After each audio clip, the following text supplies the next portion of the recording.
चांदी के बर्तन, सिल्वर यूटेंसिल्स जो बेचते हैं, क्या उसमें भी चांदी के गहने का जो टैक्सेबिलिटी का नियम है वही नियम लागू पड़ेगा, या तो आपको कुछ विशेष फ़ायदा मिल सकता है?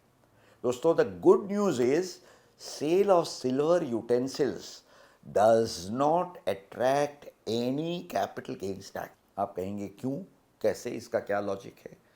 तो दोस्तों, ऐसा है कि कैपिटल गेन्स की टैक्सेबिलिटी के लिए नियम ये है कि जो चीज़ आप बेच रहे हैं वो कैपिटल एसेट होनी चाहिए। कि सुप्रीम कोर्ट ने एक समय महारानी उषा देवी और महाराजा हेमंत सिंह जी के दो लैंडमार्क केसेस और गुजरात हाई कोर्ट के हिम्मतलाल वालिया के केस में ये बिल्कुल विदाउट एनी डाउट सेटल कर दिया है कि silver utensils are to be treated as personal effects, and sale of silver utensils would logically therefore not attract any capital gains tax.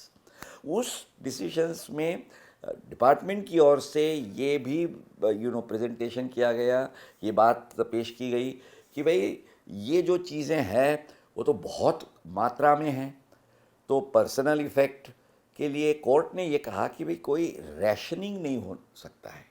समझिए कोई अच्छा खासा घराना है, परिवार है जो वेल टू डू है, तो उसके पास अगर मान लीजिए चांदी के बर्तन के 10 दर्जन सेट्स भी है पूरा, तो उसको आप चैलेंज नहीं कर सकते। एक और भी आर्ग्यूमेंट था कि भाई ये जो पर्सनल इफ़ेक्ट है, जो पर्सनल यूज़ के लिए, तो वो रेगुलरली यूज़ होनी चाहिए। ये चांदी के बर्तन तो आप अलमारी में रखते हैं संभाल के, कभी कभार ही उसको यूज़ करेंगे। तो कोर्ट्स ने ये भी कहा कि ये ज़रूरी नहीं है कि पर्सनल इफ़ेक्ट की जो चीज़ें हैं वो रेगुलर डेली यूज़ में हो। Even if they are used on select occasions, फिर भी ये पर्सनल इफ़ेक्ट ही रहेगी, उसका जो स्वरूप है वो बदलेगा नहीं।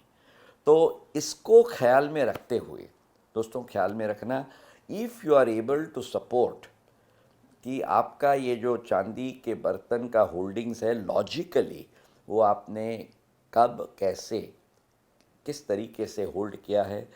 अगर वेल टैक्स में एक बार दिखाया हुआ है तो बहुत बढ़िया। अगर आपने बिल से परचेज़ किया है तो भी चिंता का कोई कारण नहीं। अगर आपने समझिए इनहेरिटेंस या सक्सेशन या गिफ्ट में मिला है तो सम कोरोबोरेटिव एविडेंस ऑफ अ विल और गिफ्ट लेटर वगैरह, जिसको लॉजिकली एक्सेप्ट किया जा सकता है।